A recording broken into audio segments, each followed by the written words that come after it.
Welcome back to the garage. So today we're going to talk about flooring, and flooring is going to be a big investment in this project. Your space, the first floor, is about 600 square feet, give or take, and a new hardwood floor is going to cost probably anywhere from 10K to 20K total, for materials, installation, finishing, sanding, staining, or coating, or whatever. It's going to be in this 10 to 20K range for 600 square feet. So anywhere from $20 a square foot, maybe a little bit less, to $30 or more a square foot, which is going to get you into that higher 18 to 20K range. So let's talk about hardwood floor. And I'm just going to talk about hardwood flooring. If there are thoughts about tile or different things, we should talk about that. I've really focused on hardwood. I think it's the best option. It's going to be the most classic option, that is kind of true to the house as it was built in 1925. And I just don't think you're going to regret it at all. So let's talk about hardwood flooring. I'm learning a lot right now. So I'm just kind of passing along a lot of information that I'm learning from YouTube and some shops that I've been visiting. So first thing is, when we're talking about hardwood flooring, you kind of your solid. Let's do a little drawing here. You've got your traditional solid hardwood flooring. It's kind of like this. We're looking at the side view. So you've got solid hardwood flooring, and you've got engineered hardwood flooring, which is kind of layers. I'll just draw it a little bit wider. Got kind of layers of plywood, basically. And then there's, the top portion of it is the hardwood floor. So this is called engineered hardwood. We'll call it engineered hardwood. This is different than LVP or LVT or laminate. This is not any of those things. Engineered hardwood and solid are kind of basically the same thing, because you have this kind of top layer on both pieces that you can sand. You can sand engineered hardwood multiple times. Really, engineered hardwood is kind of like, there's nothing wrong with it. There's nothing bad about it. It's going to look the same. You can finish it the same. And it's actually, a lot of people think it's better because it's going to resist moisture a little bit better, because it's not just this solid piece. It's this kind of engineered board. This is going to be a little bit more expensive. So if, let's say, a solid oak is $8 a square foot, the same kind of look and feel, engineered might be 11. So something to think about. So this distinction between solid and engineered hardwood, you can't go wrong. Engineered is, a lot of people think it's better, and it's going to resist moisture a little bit better. Any hardwood is going to, not be fully moisture resistant. This is why people are doing luxury vinyl planks, LVP, because they're, totally water resistant, or that's kind of the marketing, is that, and they are more water resistant, but the hardwood is just always going to be a better option. It's going to hold up it's still going to hold up to moisture, but you have to just kind of treat any natural hardwood, moisture is kind of going to be kind of the enemy of any of that. So something to think about with the engineered versus solid. I think if you don't have sitting water, and if you're kind of, things are going to happen. It's going to get wet. These floors are going to last a long time. They're going to get a little bit wet here and there. So something just to think about. So yeah, first the solid hardwood versus engineered hardwood. That's kind of the distinction there. Matt Reisinger of the Build Show, he recently did a white oak engineered hardwood floor in his home. Did a video about it. Looked amazing. It was probably very expensive. It was wider plank, which I'll get to in just a second. I'll just talk about that right now. So you kind of you have the next thing let's talk about is kind of plank size. So we've got wider here. That's wood. This is a little bit more medium, and this is kind of like a, thinner, more narrow strips. These are wider strip or medium strips. So the wider strips are going to be more expensive, or the most expensive. Medium widths are going to be a little bit less, and then the narrower widths are going to be the least expensive. And this is for the materials and installation.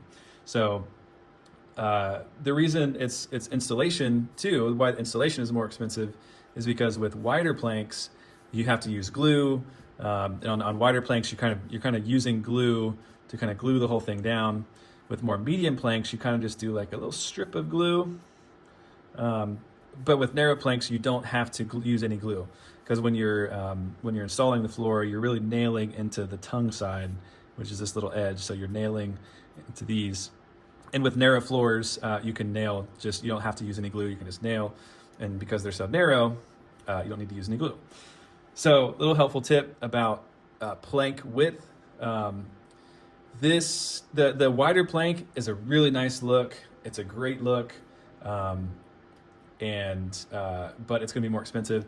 I think in some of my research too, there's also maybe a sense that unless your floors are really perfectly level, it's going to be harder to work with those wider planks, because if you think about more narrow planks, kind of laying them across the floor, if there's slight bumps here and there, you can kind of get away with that with narrower planks, where with wider planks, that's where you get the glue and everything comes in.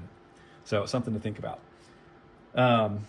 All of these wood floors, solid or engineered, whatever the plank width. If you go with the hardwood floor, a good solid hardwood floor, it should last you 100 years, 100+ years.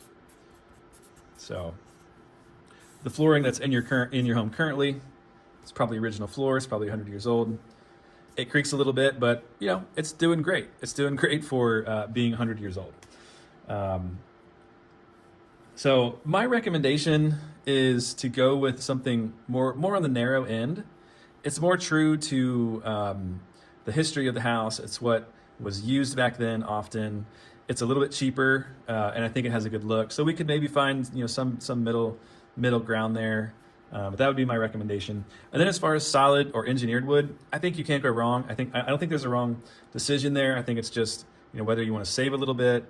So let's say if you save $300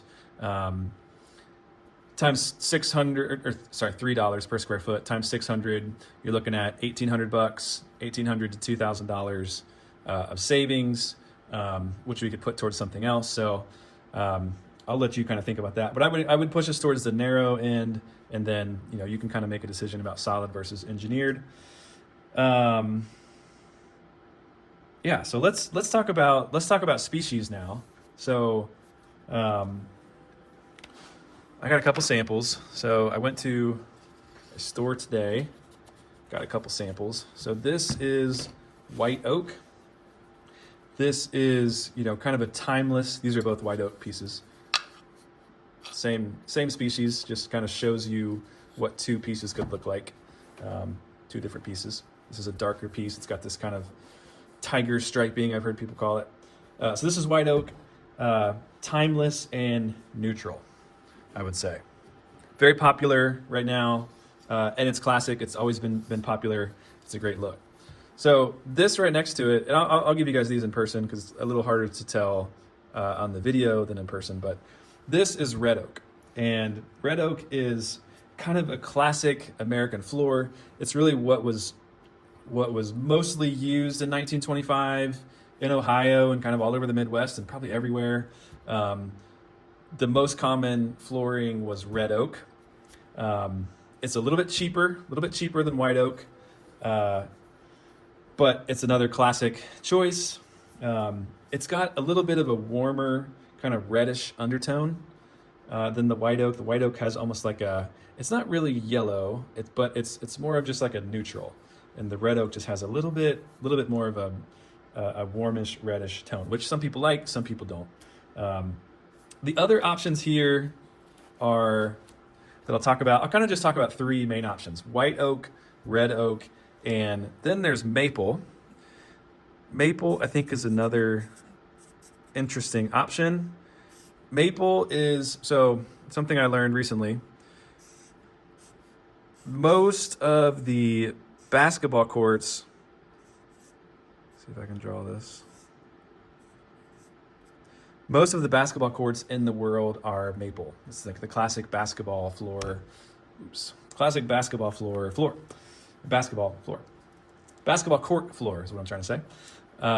So that's maple. It is harder.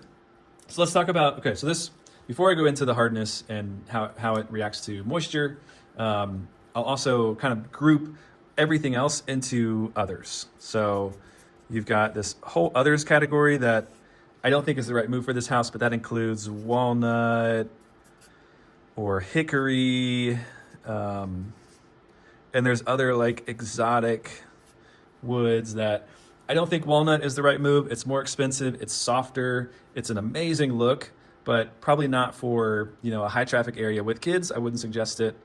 Hickory is really hard. It's kind of harder than red oak and white oak, but it's doesn't do well with moisture changes and humidity changes that we do deal with here in the Midwest. And it's not quite the right look, I don't think. It's kind of maybe more of like a cabiny look or a rustic look. There's lots of other exotic floors options, but I think these are kind of the main options. I think white oak, red oak, and maple. So let's talk about hardness. So let's flip these because this is kind of in the progression of hardness. So red oak is going to be the least hard of these hardwoods. Still a good hardness. It's gonna hold up well. It's harder than a walnut or other softer woods, but white oak is going to be harder than red oak. It's going to resist dents and scratches a little bit more, and then maple is going to be the hardest of the three here. It's going to resist dents and scratches much better than the other two, but I think they're all comparable. You know, we're talking about subtle changes here, not drastic changes.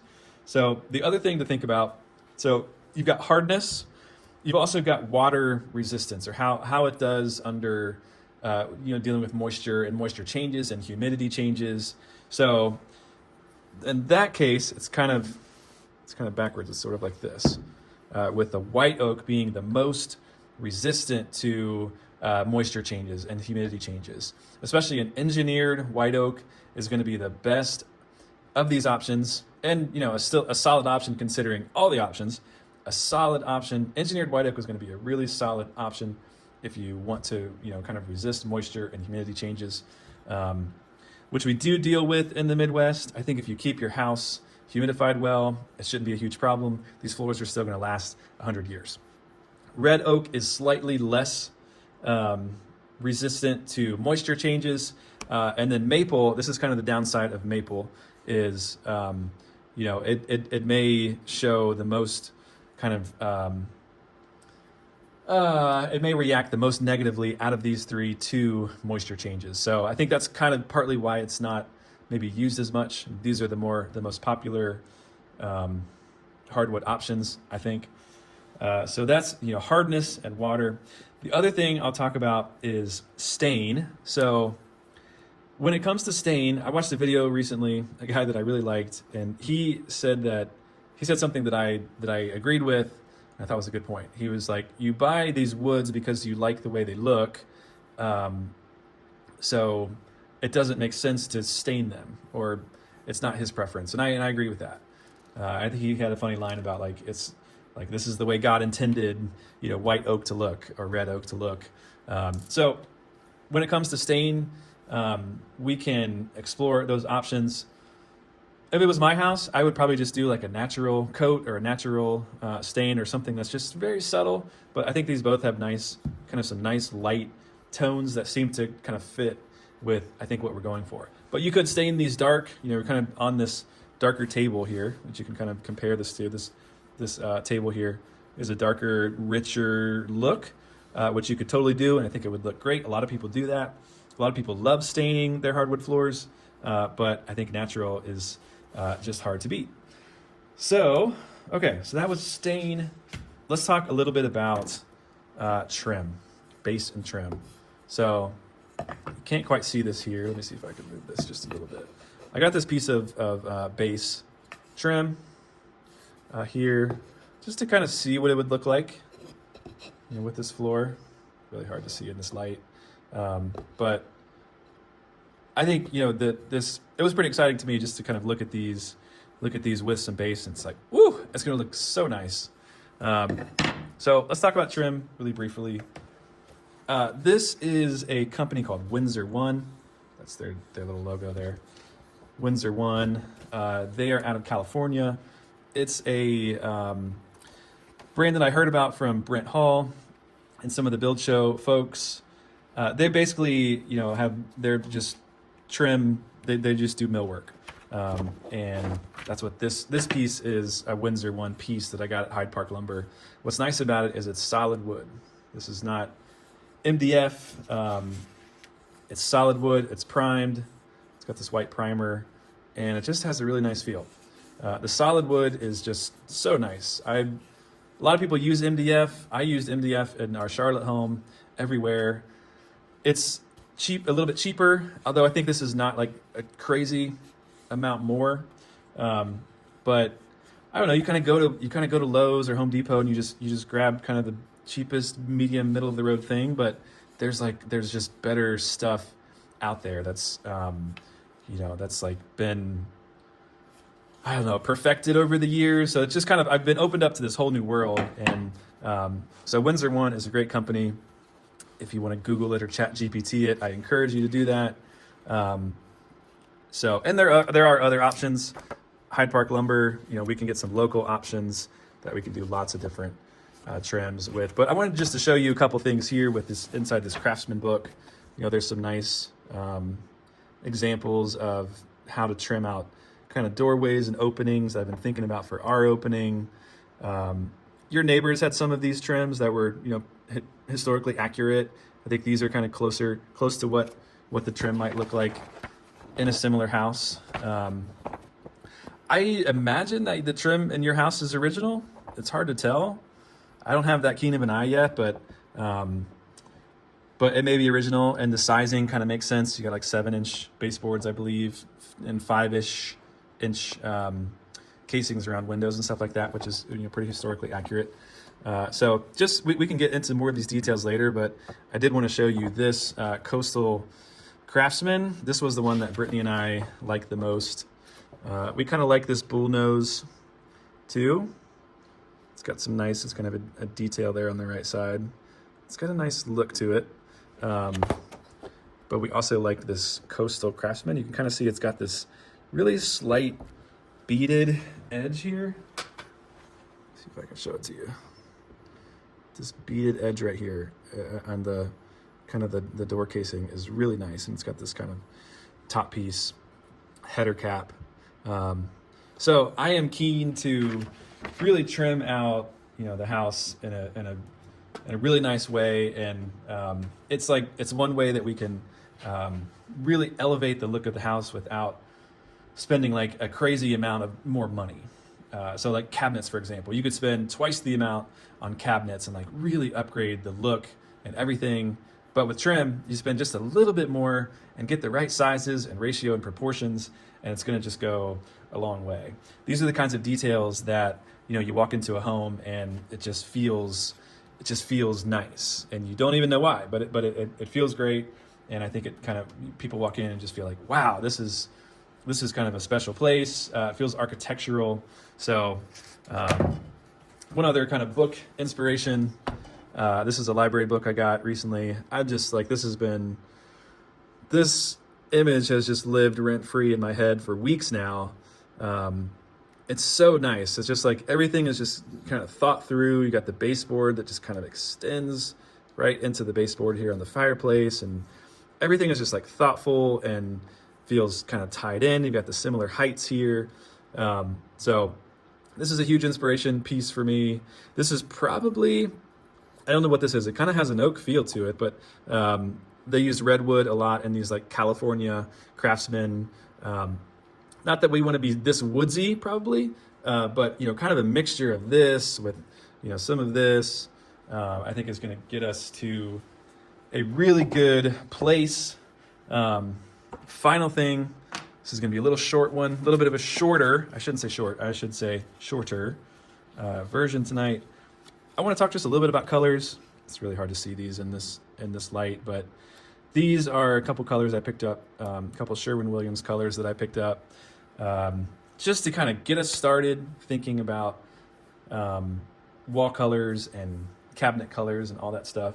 These are whites. These are kind of just like, I'm kind of starting here with like the basic, you know, not stained any crazy color, kind of basic oak floor with white walls and white trim is kind of like a good place to start. It's classic. It's going to feel great, but we can kind of build from there and see where we want to push different colors. But these are two colors that they're like kind of just barely off whites, you know, sort of a little warmer white, I would say. So you can kind of compare it. Maybe this would be a good comparison. These whites on this piece of trim here that I showed earlier. And this is like a white, pure white primed trim.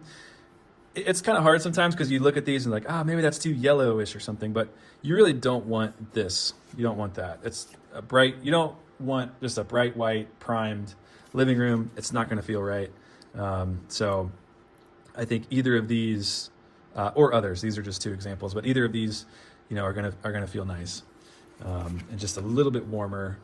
But you won't really look at the wall and be like, wow, that's a really warm white. It'll just kind of look like a nice white. So alabaster, this is alabaster. Sherwin-Williams paint.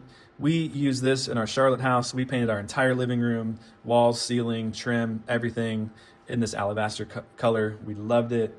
It came from Joanna Gaines, maybe? I don't know. It was kind of a popular color a few years ago, but I would totally do it again. If I was painting a living room again, I would probably choose alabaster again.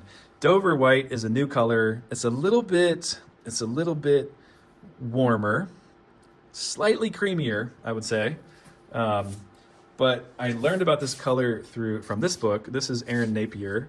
She is a designer on the show Hometown, which is a great show on HGTV that Brittany and I really like. She's a great designer. She's married to Ben Napier, who's kind of like the construction guy and the woodworker. This is Ben and their family and their home. Really great show. If you've never seen it, check it out. I think it's on HGTV or maybe Magnolia Network. We watch it on Discovery Plus. But anyway, Erin and Ben have a kind of a similar year craftsman home. And she shares a lot of pictures of her home in this book. And she used Dover white. Pull this up here. Dover white is where I learned about this color because that's what she used throughout her living room and dining room and in lots of parts of her house. It's kind of hard to tell in this picture, but it's just got this really warm, cozy white vibes. So I think if we want to do a white, you know, maybe this could be a good option, or we could explore some other options, some other kind of neutrals might make sense too. So that is it for tonight. Thanks for watching. We're getting close. White oak, red oak, maple. These are kind of my you know, let's kind of end on flooring where we started. These are kind of my top picks. I think the white oak and red oak are kind of tied for number one. I maybe slightly like the red oak. It's just like a little bit more interesting, save a little bit more money. White oak is timeless. Red oak is classic American look. Maple is kind of my second option. If these are tied for number one, maple would be my second thought. But I think the maple or any other hardwoods is just kind of like, I would just probably always choose red oak or a white oak. So yeah, that is a primer on flooring and starting to get into some other finishes. So yeah, excited to keep going. And yeah, let's do this thing.